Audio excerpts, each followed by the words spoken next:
How you doing there? Welcome back to Babylon Talmud. Today we're studying Daf Chav Beis, Daf 22 of Masechta Gittin. Friends.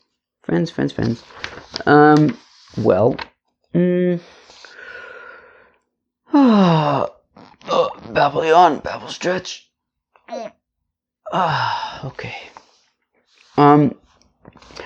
Today's Gemara is just it's just a good daf. What do you want me to tell you? It talks about mechuber lekarka, et ksiva, chasima, et mesira, whatever you want me to tell you. Okay, so we're going to start at the Mishnah and Daf Chav Aleph Amud Beis. I guess only really halfway through the Amud, basically. But I don't think that this daf is going to be too long. Also, Chav Beis Amud Beis is pretty short. So we're going to start in Daf Chav Aleph Amud Beis, about halfway through the Amud at the Mishnah. Ein kosvin b'mechuber lekarka, that you do not write that we do not write a get on something that is currently connected, attached to the ground. Ksava b'mechuber, if you write a get on something that is attached to the ground, talsho, and then you afterwards remove it from the ground, v'chosmo, and sign it, v'nosnola, and give it to the wife, kosher, it is kosher. We've learned about this in the past, and we're going to explore this right now in the Gemara, at the very beginning of the Gemara. Rabbi Yehuda posel, ajte ksivoso v'chasimoso b'talish, whereas Rabbi Yehuda says nisht, the ksiva and the chasima both have to be when it's been detached from the ground, right? So meaning, according to the Tanna Kama, we're going to see different opinions in the Gemara, but let's just stick to what we know from the first time we encountered this Mishnah. So basically, if you write the get when it is attached to the ground, remove it from the ground, sign it, and give it, so Rav Meir's opinion, Eidei Chasimo Karte, right? If we're assuming that it's Rav Meir, again, the Gemara is going to go into it, explain, is it Rav Elazar, is it Rav Meir, but if we assume that it's Rav Meir, so then you detach it from the ground, you sign it and give it, and that's fine. Right? Because Eidei Chasimo Karte, whereas Rabbi Yehuda argues and says that it's not enough that the signatures are when it is detached, also the writing, right? It says, Rabbi Yehuda posa achte ksivaso v'chasimoso b'talish. The ksiva also needs to be when it is detached from the ground. Okay? Rabbi Yehuda, and therefore it's possible, according to Rabbi Yehuda. Rabbi Yehuda ben Beseira Omer, says Rabbi Yehuda ben Beseira, ein kosvin lo ala nir ha'mochok. We don't write a get on paper that has already been erased. Because if you write a get on paper that's already been erased, then you can play games, right? Meaning if you have a blank paper and you write the get, if after the fact you want to be sneaky and start erasing things and making changes, it'll be obvious. You'll be able to see the parts that have been erased because it was on a brand new paper or cloth or whatever. If you erase stuff, it'll be clear. You'll be able to see what's been erased. But if you use a parchment that's already been, or it says a paper that's already been erased before, well then you can go after the fact and start making changes, and it will be difficult to know that because it was already beforehand it was erased. It's hard to tell what was erased the second time, and therefore we don't make a get on on something that's already been erased before, because it would be too easy to do sneaky stuff. And not on diftera also, right? It's the same concern that on diftera also it would be difficult to tell if edits had been made after the fact, because it's too easy to be sneaky. Whereas the chacham and machshir, and the chacham say no, it is kosher, and we're going to see in the Gemara how come they say you can write it on these documents upon which you would be able to be sneaky. Okay. Says the Gemara, so the Mishnah had said that if you write a get on something that is connected to the ground, but the Gemara says, what? Why are you writing a get on something that's connected to the ground? Reisha ein kosvin. Friends, I'm sure that you were all thinking the same kasha that the Gemara is thinking. The Mishnah opens up by saying, ein kosvin b'mechuber lekarka. You don't write a get on something that's connected to the ground. And then it starts talking about, okay, ksava b'mechuber, a guy writes a get on something that's connected to the ground. Huh? We just said you can't write something on a get on something that's connected to the ground. So again, so that's the Gemara's kasha. Ksava b'mechuber. Right? The Mishnah is talking about, okay, if he writes a get on something that's connected to the ground. But didn't the opening act of the Mishnah, wasn't it that we don't write a get on something that is connected to the ground? Amr Yehuda, Amr Shmuel, V'hu shashir mikom atorif. Okay, so this part of the Gemara is assuming, not like I explained, and not like the Gemara explained on, what was it, Daf Beis, on Daf Gimel Amud Beis, that the ratio is Reb Meir. The Gemara is assuming right now that the Rav Yehuda Amar Shmuel is assuming that the Mishnah is Reb Elazar, that Eidei Mesira Karte, and that you don't need to sign it at all, and what needs to be written in the Shema is the writing of the get, not just the chasimos, not the signing of it. So the writing has to be written in the Shema, and therefore Rav Yehuda Amar Shmuel explains that when that the Mishnah is talking about that if he writes the get when it's connected to the ground, but he leaves the torif. There are two parts of the get. There is the tofes and there is the torif. The tofes is the body of the get, so right that that they're getting divorced. The torif is the time and the place. And it says Rav Yehuda Amar Shmuel that as long as he leaves the time and the place out, and once it's been disconnected from the ground, he adds the toref, which is the time and the place. As long as that's been done once it's been disconnected, then it would be considered a ksiva happening disconnected from the ground. Okay?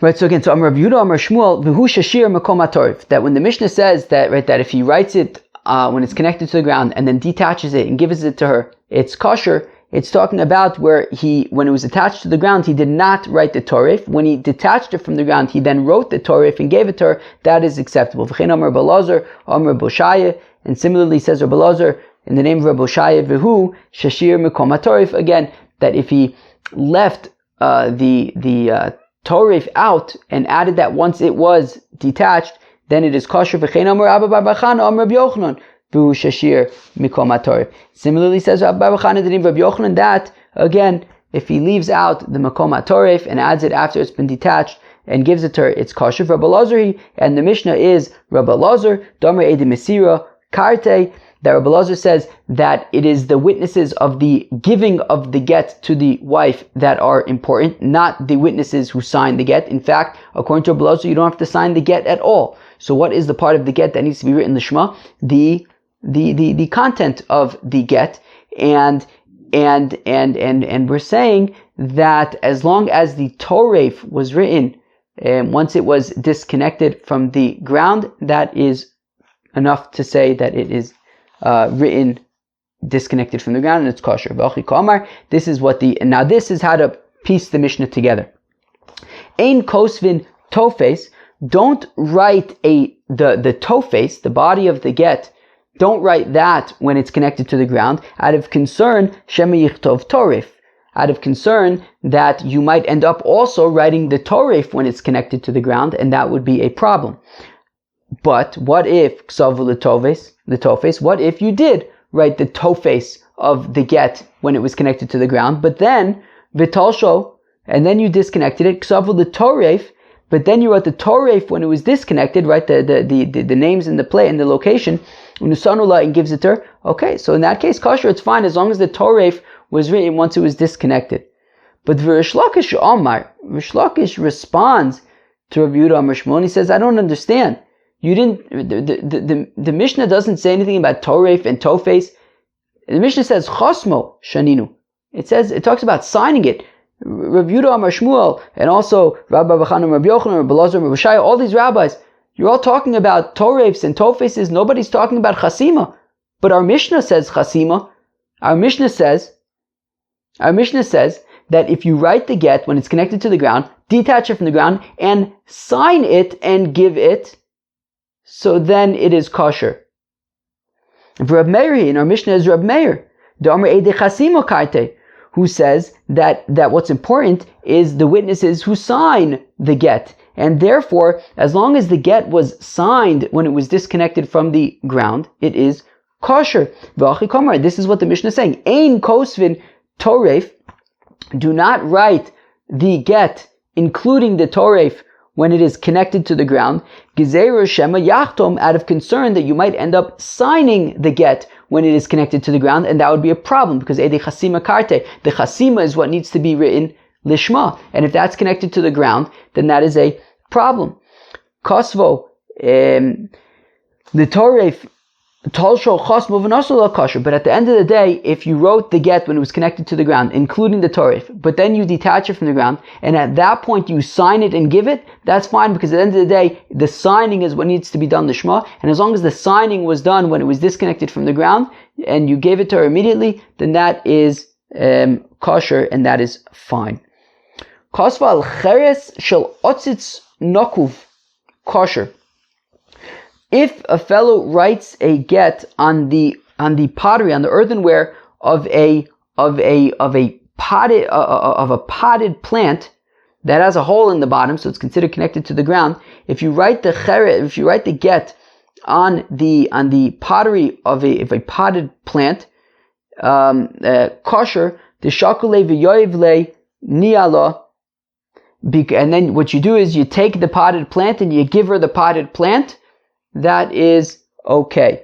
But what if you have a potted plant and then you write a get on one of the leaves of the plant, and then you give her the whole thing, the whole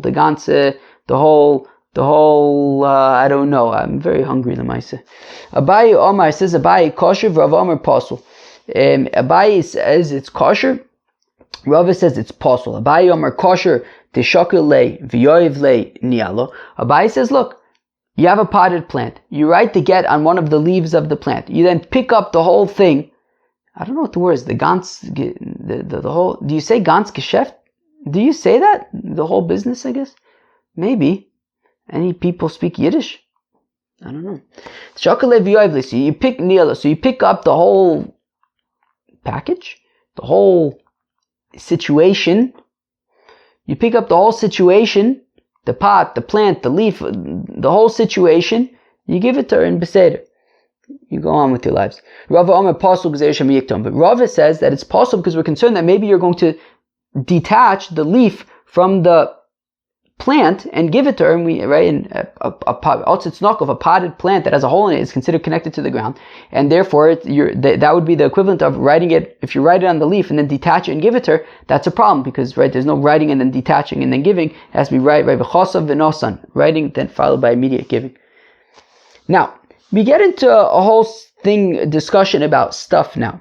Okay, otzitz shel echod.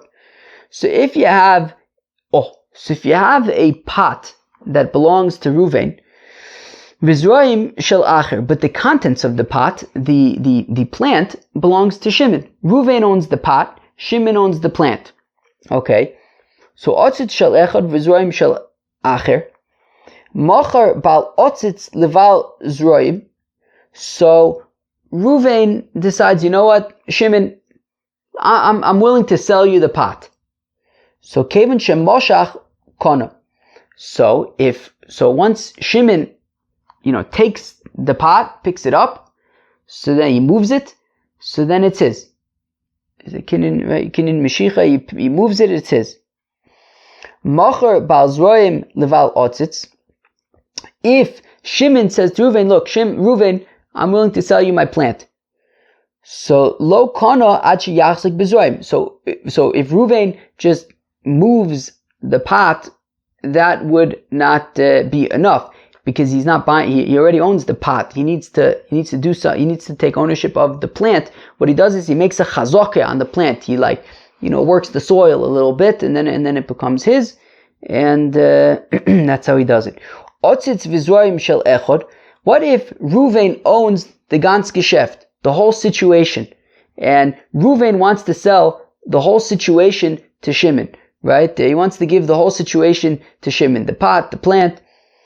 So, umichoran le'acher, and he wants to, sell them to Shimon. Hechzik bezroim. So if Shimon, works the soil a little bit, kana otzitz, he not only acquires the plant, but also the pot. V'zoi sheshaninu, this is what we teach, nechosim she'ein loy nachrayis, niknin im nechosim she'esh loy nachrayis.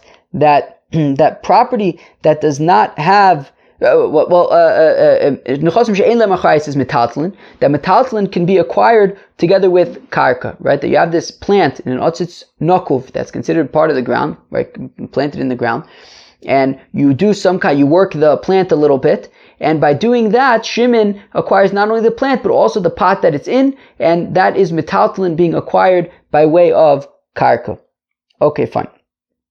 Right, so this is what we taught that metaltlin niknin are acquired im nechasim sheish lo'en achrayis together with property bekesef v'shtar v'chazaka, whether it's a kesef, whether with money, whether with a document, or in this case with a chazaka, working the plant a little bit. So then Shimon takes ownership of not just the plant but also the pot. Hechzik ba'otzitz, but if Shimon does something with the pot, Af otzitz lo kani, he doesn't acquire anything because metaltlin is not niknoit ad sheyachzik b'zoyim. You have to make a chazaka with the plant, not with the pot, because you can't acquire metaltlin, you can't acquire movable objects with a chazaka. You have to make the chazaka with the pot, with the plant. With the plant, not with the pot. The pot is movable, is a movable object. It's metaltlin. You can't be kone metaltlin with chazaka, but you have to make a chazaka with the plant. Okay. Okay, fine. We're gonna go weiter. I'm just thinking if I should pause. Yeah, let me. This is a good pause place. Excuse me. I'll be back, and I'm back. All right. Now, where are we? Okay. Now, okay. Nikvo. Friends, you ready for this sugya? Nikvo ba'aretz v'nofa b'chutz la'aretz. Da-da-da-da-da-da. So you have a plant in a pot. Now there's a hole in the bottom of the pot, which means that we treat it as though it's connected to the ground. The hole is in Eretz Yisrael, but it's mamash on the border, and the branches of the plant or whatever's planted in the pot, the branches are in chutz la'aretz, right? They're overhanging chutz la'aretz. So the hole of the plant of the pot is in Eretz Yisrael, but the branches overhang into chutz la'aretz. So nikvo ba'aretz, if the hole is in Eretz Yisrael, v'nofo b'chutz la'aretz, but the branches are in chutz la'aretz. Abayi Omar says, Abayi basar nikvo azlinon. We go based on where the hole is, i.e. Eretz Yisrael. Rave Omar basar nofo azlinon, and Rave says we go based on the branches which are in chutz la'aretz. Now, Zokti Gemara b'de ashrush kuli alma lo plige. That says the Gemara that if the roots of the plant extend outside of the hole of the pot into the ground, and it mamash took root in Eretz Yisrael, so everyone agrees that it would be considered part of Eretz Yisrael, that the tree would be considered in Eretz Yisrael. Ki plige, where they argue, is bidelo ashrush, where it has not taken root in the land of Eretz Yisrael. It's in the pot. Okay, there's a hole in the bottom of the pot, but all the roots and everything are still in the pot. So in that case, Abayi says we go based on where the hole is, and it's considered in Eretz Yisrael. Rava says we go based on where the branches are, it's considered in chutz la'aretz. Uvida ashush lo plige. But for the Gemara, 1 second, we just made a claim. We just made a claim right now that when the plant has taken root in the ground, so then everyone agrees it's considered part of Eretz Yisrael. But is that really true? But we learn in a Mishnah. Now, this Mishnah is a little bit difficult to visualize without a diagram. I feel like we're like Masechta Eruvin again. But I'll do my best. Or, I don't know if I'll do my best, but I'll do something. Alright, I'll do something. Shtei ganos zo al gav zo. If you have two gardens, one on top of the other, how the heck do I explain this? I don't know, it's probably not that hard. Okay, you have Ruvain's garden and Shimon's garden. They're right next to each other. Okay, Ruvain's got a garden and Shimon's got a garden, mamish, right next to it. But what's unique about Ruvain's garden and Shimon's garden is that while they're right next to one another, Shimon's garden is raised up, let's say, 10 feet, let's say. It's 10 feet's a lot. 5 feet, let's say. 6 feet. 6 feet. 7 feet? 8 feet. 8 feet. 8 feet. Okay. Doesn't say this anywhere. I'm just trying to imagine in my head. I think 8 feet would be a good imagination. So Ruvain's garden and Shimon's garden are right next to each other, mamish, but Shimon's garden is about 8 feet raised up, and which means that there's be'etzim a wall between Ruvain's garden and Shimon's garden, and you'd have to, basically, if you wanted to get from Ruvain's garden to Shimon's garden, you'd have to climb that wall to get to Shimon's garden. I think that description is actually not that bad. Now here's the important part, is that on this separating wall, there's no concrete or anything, it's just earth, and there are plants that are planted in the wall, in this earth wall. So now the question is, these plants are rooted in Shimon's garden, right? Shimon's is the elevated one, and the dirt that the plants on the wall are rooted in is the dirt of Shimon's garden, but they're overhanging Ruvain's garden. So the question is, to whom do the plants belong?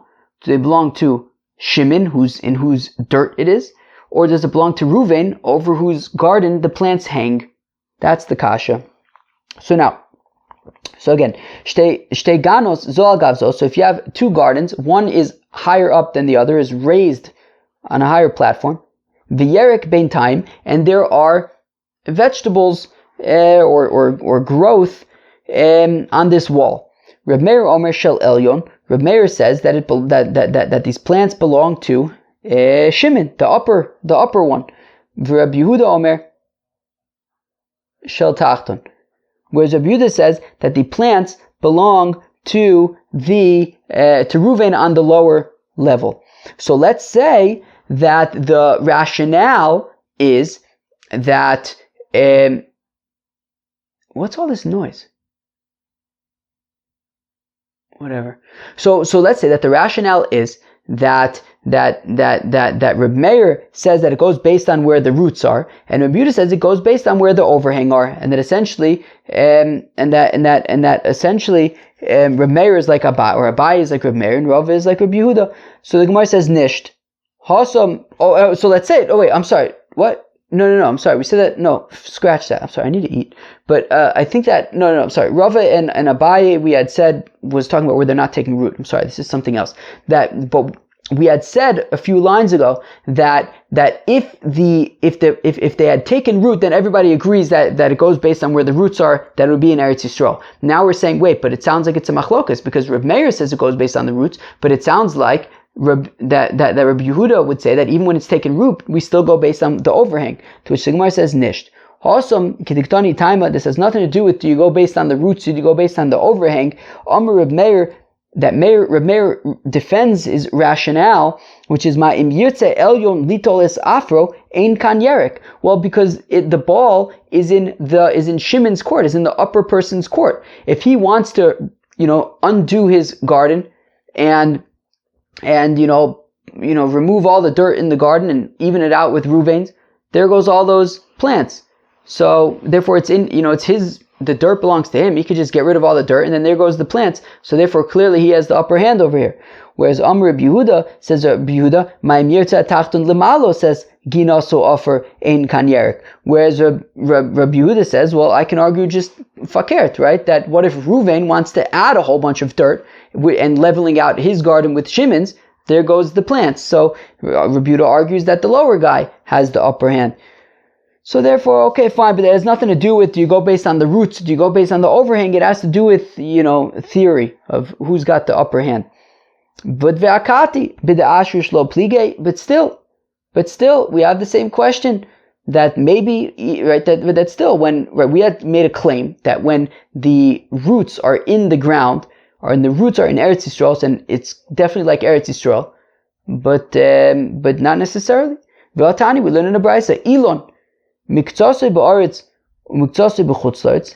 If you have a tree, that part of it is in Eretz Yisrael, and part of it is in chutzlaretz, excuse me, I'm sorry, somebody's making noise. I have to wrap my head around what the source of this noise is. Actually, it seems pretty quiet, so let's take advantage. So if you have a tree that is partially in Eretz Yisrael, partially in Chutz La'aretz, Tevel v'chulin me'oravin zeh bo zeh. That you, so is Divrei Rebbe. Rebbe's opinion is that every single fruit that emerges from this tree will have both characteristics of Eretz Yisrael and characteristics of Chutz La'aretz. That there will be a mixture, and therefore, in terms of Truma and Meiser, it becomes like a Safek kind of thing, and you can't, if you have Vadai Tevel, you can't separate, you wouldn't be able to separate, Vadai Tevel for this stuff, or this stuff for Vadai Tevel.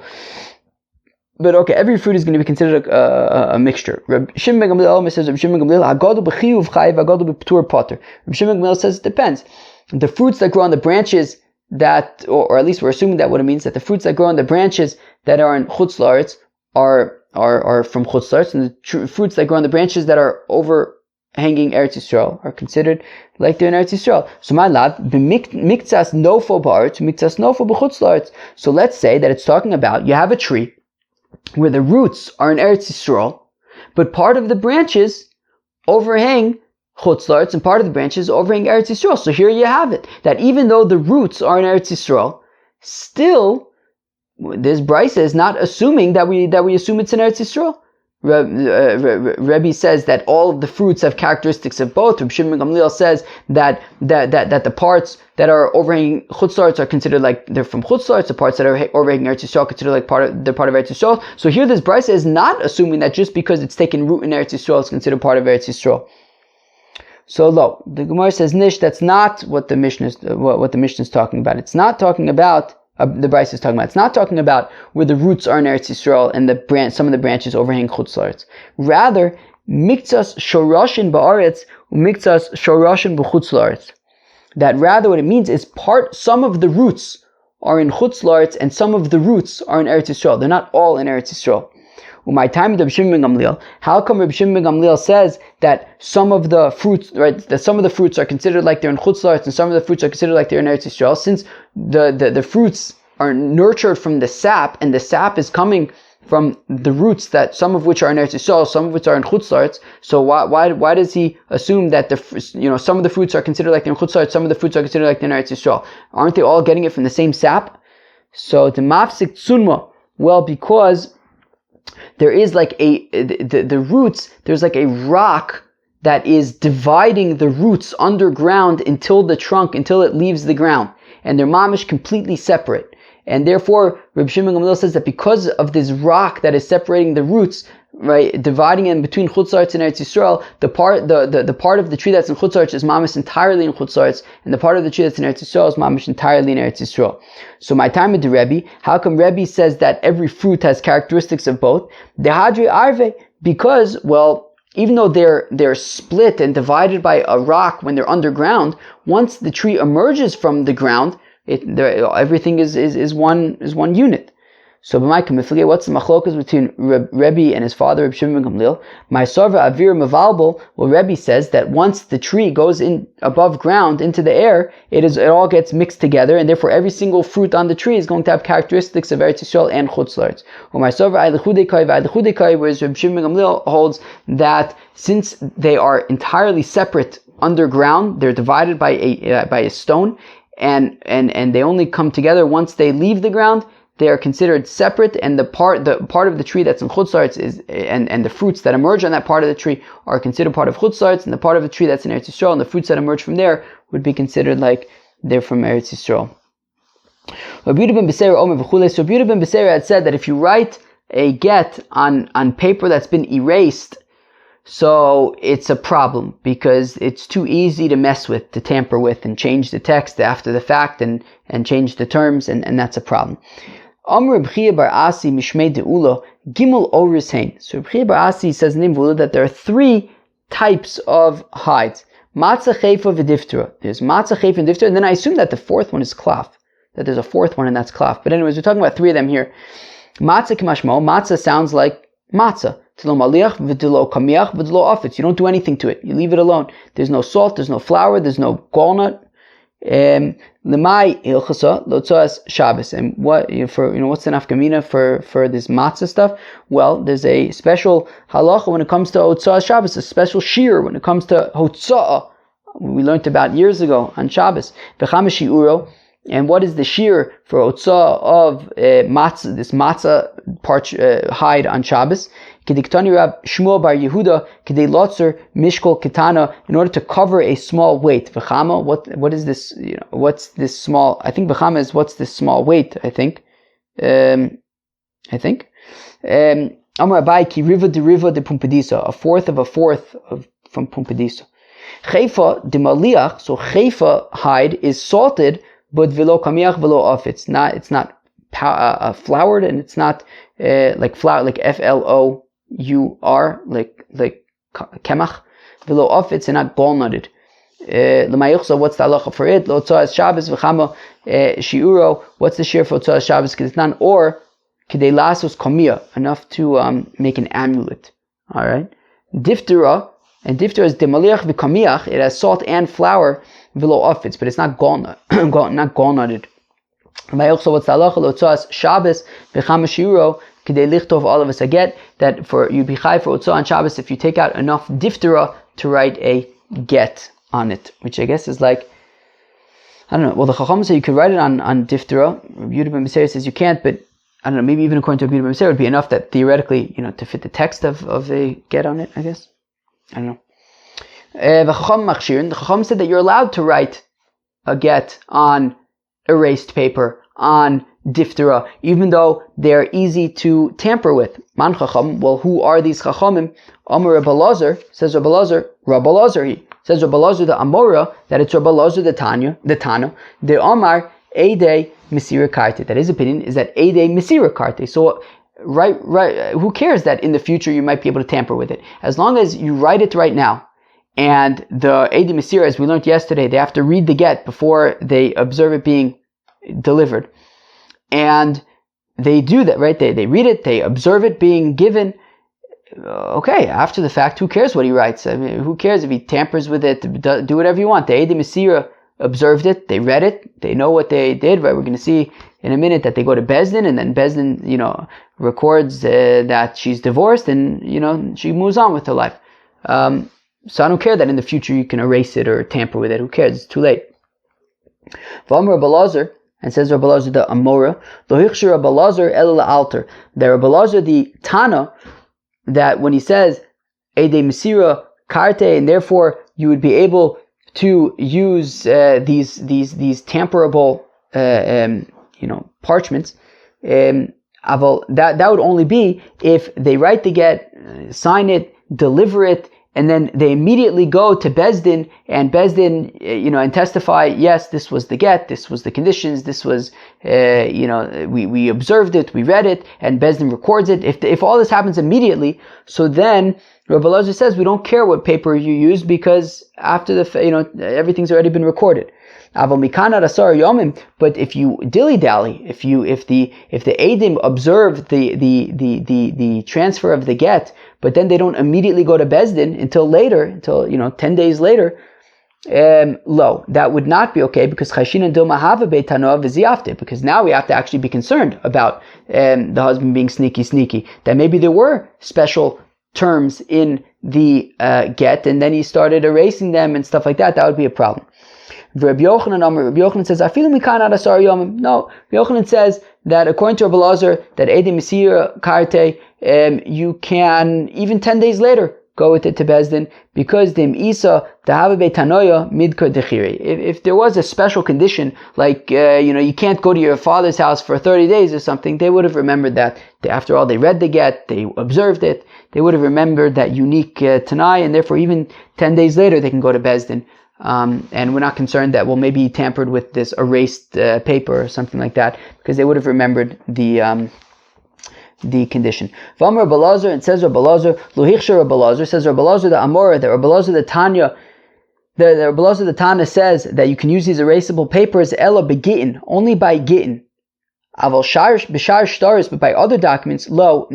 Tichsiv unasatem b'chlicheres l'man yamdu yom ram. It says in the pasuk in Yirmiyah that you'll take these documents and put them in an earthenware vessel so that they will last for a long time. Meaning the point is, a loan document, for example, right? If Shimon lends Reuven $1,000 to be paid back in a year, well, in that case, that document needs to be held on for a long time. And if it's written on paper that's easily tamperable, well, that's going to be problematic. But by the get, where you write it, you deliver it, you immediately go to Bezdin, it's kind of, you try to, get this done with as quickly as possible and as efficiently as possible. You can use paper that can be tampered with, because at the end of the day, you're immediately going to Bezdin and it'll be done with.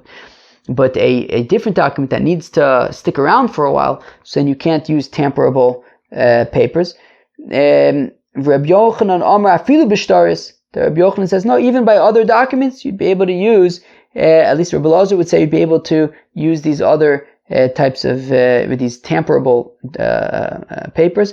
But what about the pasuk that says that the document needs to be able to last for a long time, untampered? So also, that's just good advice, but it's not actually a chiyuv for the mitzvah. Okay, friends, that was daf Chav Beis of Masechta Gittin. The very interesting daf we went from one Mishnah to the next Mishnah.